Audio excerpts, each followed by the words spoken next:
جو لوگ ہم سے پوچھ رہے ہیں کہ ابو بکر کا ایمان ثابت کرو، عمر کا ایمان ثابت کرو، ابے تم ہوتے کون ہو پوچھنے والے؟ ان کے ایمان پر تو قرآن و حدیث اور رسول کی مہر لگی ہے، تو اپنا ایمان ثابت کر پہلے۔ تو پہلے اپنے گھر کی بتا کہ تیرا کیا عقیدہ ہے، تیرے گھر میں کیا ہے وہ بتا۔ آئیے کیا ہے ان کے گھر میں؟ ان کے بہت بڑے علامہ گزرے، بہت بڑے محدث گزرے، نعمت اللہ الجزری، 1112 ہجری میں ان کی موت ہوئی جناب کی، اور انہوں نے کتاب لکھی انوار النمانیہ۔ کیا نام ہے؟ الانوار النمانیہ، جلد نمبر 208 پر ایک عقیدہ بیان کرتے ہیں شیعوں کا، ایک فرقہ ہے غرابیہ۔ غرابیہ فرقے کا عقیدہ کیا ہے ذرا سنیے۔ کہتے ہیں محمد بعلی اشبہ من الغراب بالغراب والذباب بالذباب۔ دیکھیں مثال کتنی گھٹیا دی ہے، کتنی گھٹیا بات کر رہے ہیں۔ کہتے ہیں کہ محمد اور علی ایک دوسرے سے بڑے ملتے جلتے تھے، اس پہ تو کوئی اعتراض نہیں۔ چلو بھائی، تعریف ہے علی کی، تعریف ہے کہ اگر ان کی شکل و صورت رسول سے ملتی تھی تو بہت اچھی بات ہے، علی کی فضیلت ہے، لیکن آگے مثال کتنی گھٹیا ہے سنیے۔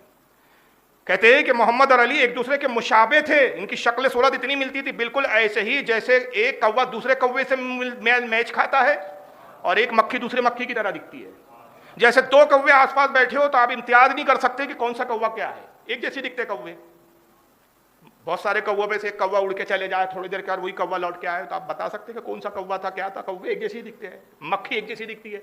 یہ علی اور رسول کے لیے یہ مثال دی گئی ہے کہ ان دونوں کی شکلیں اتنی ملتی تھی جیسے کوے کی ایک کوے کی دوسرے کوے سے ملتی ہے، ایک مکھی کی دوسرے مکھی سے ملتی ہے۔ اور پھر آگے دیکھیے گستاخی، اور یہ عقیدہ ہے ان کا۔ فبعث اللہ جبریل الی علی علیہ السلام، اللہ نے جبریل کو علی کی طرف بھیجا۔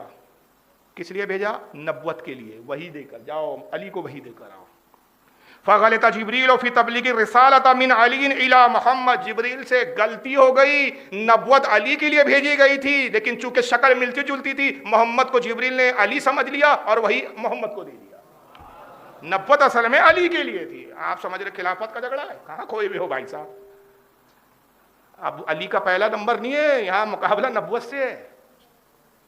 یہاں تو علی نبی تھے بھائی صاحب، وہ تو جبریل سے غلطی ہو گئی۔ حالانکہ عقیدہ ہے، بنیادی عقیدہ کہ فرشتے غلطی سے پاک، معصوم عن الخطا، لیکن جبریل سے غلطی ہو گئی صاحب۔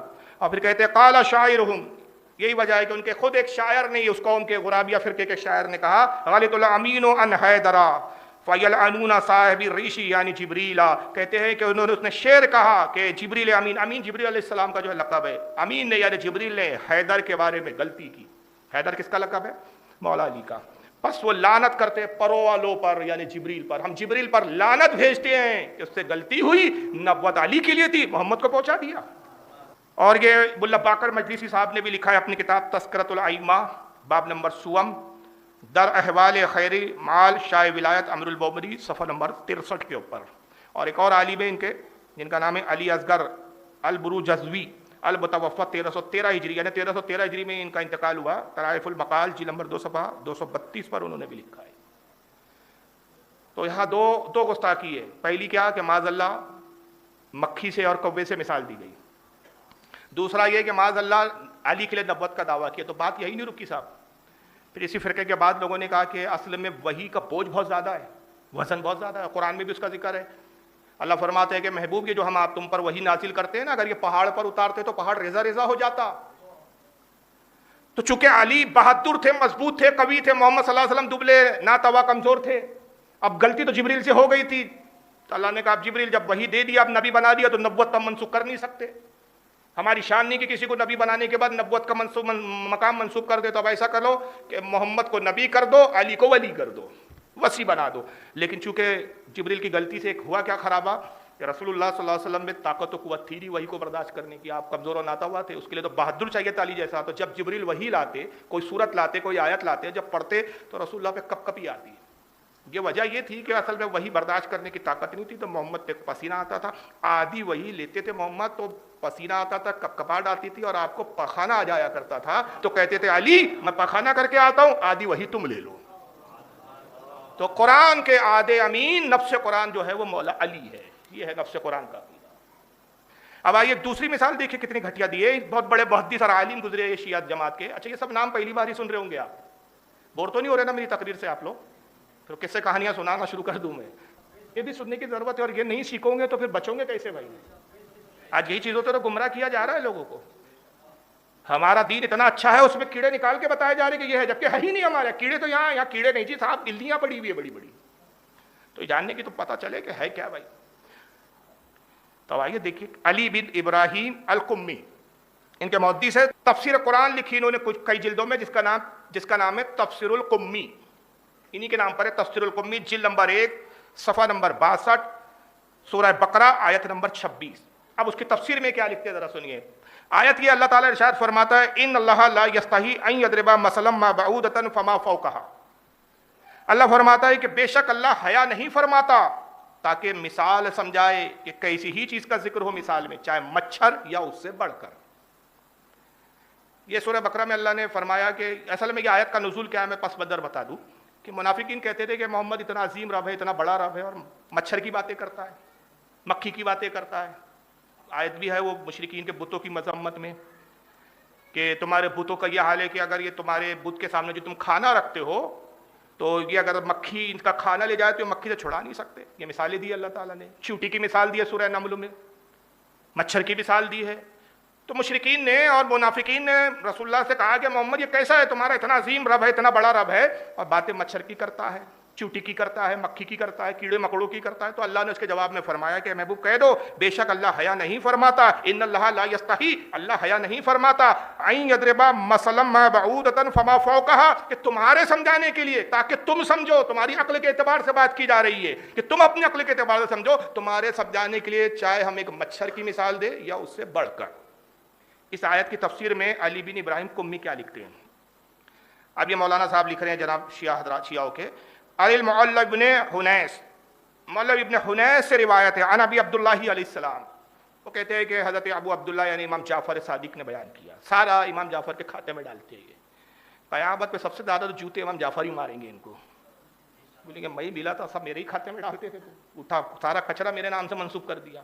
ابھی عبداللہ امام جعفر سے روایت ہے ان ھذا المثل ضربہ اللہ لامیر المؤمنین علی بن ابی طالب علیہ السلام، امام جعفر کہتے ہیں کہ اس میں اللہ تعالیٰ نے جو مچھر کی مثال دی ہے اس سے مراد امیر المؤمنین علی ہے۔ مچھر سے مراد کون ہے؟ علی ہے، یہ علی کو مچھر بنا دیا ہے۔ عجیب لوگ ہے یار۔ وما فوقها رسول اللہ صلی اللہ علیہ وسلم، اور اللہ نے کہا کہ مچھر کی مثال دے یا مچھر سے بڑھ کر، تو مچھر سے بڑھ کر جو ہے اس سے مراد محمد ہے اور مچھر سے مراد علی ہے۔ یہ ہے محبان اہل بیت۔ اور آئیے آگے بڑھیے، محمد بن نعمان، یہ نام ہے پورا لیکن یہ مشہور ہے شیخ مفید کے نام سے، اہل تشیع کے بہت بڑے عالم و محدث مانے جاتے ہیں شیعہ حضرات کے۔ اہل تشیع لفظ سمجھ رہے ہیں نا آپ کو، یہ سب یہ بار بار اب میں نہیں بولوں گا، پہلی بار آپ، چونکہ اس طرح کی تقریر آپ سنتے ہی نہیں ہیں اور نہ ہم کرتے تھے پہلے، تو یہ لفظ بھی آپ ناشنا ہے بہت سارے لوگ ان چیزوں سے، اب جاننے کی ضرورت ہے۔ شیعوں کو ہی کیا کہتے ہیں؟ اہل تشیع۔ تو اہل تشیع ان کے بہت بڑے عالم ہیں شیخ مفید، ان کا پورا نام ہے محمد بن نعمان، 423 میں ان کا انتقال ہوا، 423 میں مرے۔ ان کی کتاب ہے الاختصاص، اختصاص صفحہ نمبر 304 ہے، اور ملا محمد باقر مجلسی جو اہل تشیع کے بہت بڑے عالم ہیں، 1110 ہجری میں ان کی موت ہوئی۔ بحر الانوار، یہ ان کی کئی جلدوں میں کتاب ہے، کئی جلدوں میں، 2-4 جلدیں یہاں میرے پاس اس وقت رکھی ہوئی ہے، تیسری جلد ہے یہ بحر الانوار کی، یہ پہلی جلد ہے۔ اس شکل دکھانے کے لیے لا لیا، پوری جلدیں نہیں اٹھا کے لائی جا سکتی، ورنہ پوری لائبریری رکھنا پڑے گا ٹیبل پہ مجھے۔ یہ بحر الانوار ہے ان کی، ملا باقر مجلسی کی، جلد نمبر 25 صفحہ نمبر 380 حدیث نمبر 33۔ کیا لکھتے ہیں یہ دونوں حضرات، ذرا سنیے۔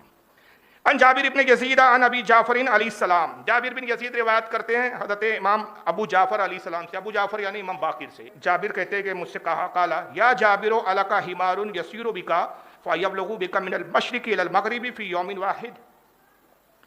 امام باقر نے مجھ سے پوچھا، جابر بن یزید کہتے ہیں جناب کہ اے جابر یہ بتاؤ کہ کیا تم نے ایسا گدھا دیکھا ہے کہ جو ایک دن میں مشرق سے مغرب تک پہنچا دے تم کو؟ ایسا کوئی تیز رفتار سواری کرنے والا گدھا دیکھا ہے؟ گدھا، حمار یعنی عربی کا ورڈ ہے حمار، حمار یعنی گدھا، ڈنکی۔ کیا ایسا گدھا تم نے دیکھا ہے کہ جو تمہیں مشرق سے مغرب تک ایک دن کے اندر لے کر چلے جائے، ایک دن میں پہنچا دے؟ فَقُلْتُ جُعِلْتُ فِدَاكَ يَا أَبَا جَعْفَرٍ وَأَنِّي لِي هَٰذَا، راوی جابر بن یزید کہتے ہیں میں آپ پر فدا ہو جاؤں، بھلا ایسی سواری میرے پاس کہاں ہو سکتی ہے؟ ایسا گدھا میرے کو کہاں مل سکتا ہے کہ جو مشرق سے مغرب میں پہنچا دے ایک ہی دن کے اندر؟ اب الفاظ سنیے ذرا، دل پہ ہاتھ رکھ کے۔ فقال ابو جعفر علیہ السلام، تو امام باقر نے جواب دیا، ذاک امیر المومنین علیہ السلام کا وہ گدھا علی ہے، امیر المومنین ہے۔ کہ جن کی یہ فضیلت ہو رہی ہے اور گدھے سے مثال ہو رہی ہے کہ جن میں یہ طاقت ہے کہ مشرق سے مغرب تک پہنچا دے. وہ گدھا علی ہے کہ جس میں یہ قوت و طاقت ہے. یعنی یہ تو ایسا ہی ہوئی. اب کیا بولوں یار، میں مثال بھی دینے میں ہچکچا رہا ہوں. یہ احترام کرنے والی قوم ہے. ذاک امر المومنین علیہ السلام کہ وہ علی امر المومنین علیہ السلام ہے. علم تسمع قول رسول اللہ صلی اللہ علیہ وسلم فی علی علیہ السلام واللہ لا تبلغن الاسباب وللہ لا ترکبن السحاب. کہتے ہیں کہ اللہ کے رسول صلی اللہ علیہ وسلم نے علی کے بارے میں یہ نہیں فرمایا کہ اللہ کی قسم ہے علی تمام اسباب تک تم پہنچو گے اور اللہ کی قسم تم بادلوں پر سوار ہو کر جاؤ گے. تو جب علی کے لیے کہا، دیکھو حضور نے کچھ کہا اور اس کی مراد کہیں اور چلے گئی. انہوں نے کہا کہ علی ان قریب تم ہر چیز کے اختیار تمہارے پاس ہوں گا، ہر سامان اور اسباب تک تم پہنچ جاؤ گے اور تم بادلوں پہ سواری کرو گے. یعنی یہ کہ تم کو اللہ تعالیٰ وہ قوت طاقت دے گا کہ مشرق سے مغرب تک تم جا سکتے ہو. یہ نبی نے فضیلت بتائی اور اس کی مثال یہاں انہوں نے کیا کر دی؟ گدھے والی. یہی وجہ ہے کہ پھر ہمارے امام جب جلال میں آتے ہیں تو پھر اس طرح جملے بولتے ہیں. امام شیبی کیا کہتے ہیں؟ یہ امام ابن عساکر رضی اللہ تعالیٰ عنہ فرماتے ہیں، ان کی کتاب تاریخ دمشق جلد نمبر 25 صفحہ نمبر 373. ان شیبی، امام شیبی سے روایت کرتے، امام شیبی کہتے قال، وہ فرماتے لو کانت الشیاۃ من طائری لکانوا رخبا ولو کانوا من الباہم لو کانوا حمرا. حضرت امام شیبی فرماتی کہ اگر شیعہ پرندوں میں ہوتا تو گدھ ہوتا. کیا ہوتا؟ مردار کھاتا ہے جو، یہ مردار کھانے والی قوم ہے. اگر شیعہ پرندوں میں پیدا ہوتا، وہ تو انسان بن گیا تو شیعہ بن گیا. اگر یہ پرندوں میں ہوتا تو کیا ہوتا ہے؟ امام شیبی کہتے ہیں کہ عقیدے اتنے خراب ہے کہ یہ گدھ ہوتا. لو کانوا من الباہم لو کانوا حمرا. اور اگر یہ جانوروں میں پیدا ہوتا تو یہ گدھا ہوتا. گدھا خود ہے اور معاذ اللہ علی کو گدھا کہہ رہا ہے. اور یہی نہیں کہ علی، مولا علی کی دیکھیں کتنی بڑی سخت توہین کی ہے. عبداللہ بن جعفر الحمیری قرب الاسناد ان کی کتاب ہے، قرب الاسناد صفحہ نمبر 103. اب حدیث نمبر ان کیا ہے؟ ہمارے ساتھ چلو یہ حدیث ہی نہیں ہے یار، یہ بکواس چیز ہے یہ، لیکن اب ان کے اعتبار سے حدیث ہے تو بولنا پڑ رہا ہے. 344 ہے. ان جعفر ان ابی، امام جعفر روایت کرتے اپنے والد امام باقر سے. ان علی علیہ السلام، وہ حضرت علی کے بارے میں بیان کرتے ہیں انہ کان اذا ارادہ ان یبتع الجاریہ، جب مولا علی کسی کنیز کو خریدتے بازار سے، کنیز کو خریدتے معاذ اللہ استغفر اللہ، یکشف عن سقیہا فینظر الیہا، تو مولا علی اس کی ٹانگ سے کپڑے ہٹاتے اور پھر دیکھتے. یہ علی کا کردار ہے. کنیز خریدتے تو ٹانگ سے کپڑے ہٹاتے تھے. یہ کتابیں میرے پاس موجود ہے بھائی صاحب، جس کو چاہے ہاتھ کنگن کو آرسی کیا گھر پر آئے، اپنی آنکھوں سے کتابوں کے حوالے چیک کر لے. اور ہو سکتا ہے آپ میں سے کوئی کہے کہ بھائی عربی کتابیں فاروق صاحب پتہ نہیں آپ ترجمہ صحیح کر رہے غلط کر رہے، تو کسی علامۃ الدہر کو ساتھ لے آئے، پھر اسی سے ہم ترجمہ کروائیں گے. تو ہی کر کے بتا بھائی یہ کیا ہے اس کا ترجمہ، اگر میں غلط کر رہا ہوں تو. یہ مولا علی کا کردار ہے. کنیز خریدنے جاتے تو کیا کرتے؟ ٹانگوں سے کپڑے ہٹاتے اس کے اور دیکھتے، اس کے بعد کنیز خریدتے. کیا دیکھتے تھے معاذ اللہ. تو جو لوگ خود مولا علی کے وفادار نہ ہو سکے، ان کے نزدیک رسول اللہ کوے کی طرح ہو، علی جن کے نزدیک گدھے کی طرح ہو معاذ اللہ، جن کے نزدیک رسول اللہ پہ وحی لانے میں جبریل سے غلطی ہو گئی ہے، تو صحابہ کی کیا عزت کریں گے؟ جو اپنے باپ کی عزت نہیں کر سکتا اس سے آپ اپنی عزت کی توقع کرتے ہو.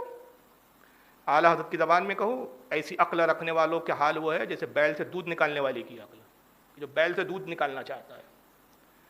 جنہوں نے اہل بیت کا احترام نہ کیا وہ تمہارے بزرگوں کا کبھی احترام نہیں کریں گے.